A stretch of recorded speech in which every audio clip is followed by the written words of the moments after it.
Number 10, 1891 US Red Seal.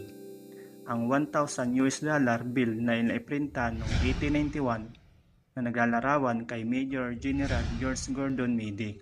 Sa mukha nito ay pinagbili ng 2.5 million US dollar noong April 2013. Sa parte ng pambihira at edad nito, ay bahagyang dumaan sa kamay ng panahon ng kasaysayan. Ginawa ito at isa sa pinakamahal na perang papel sa buong mundo na nabili.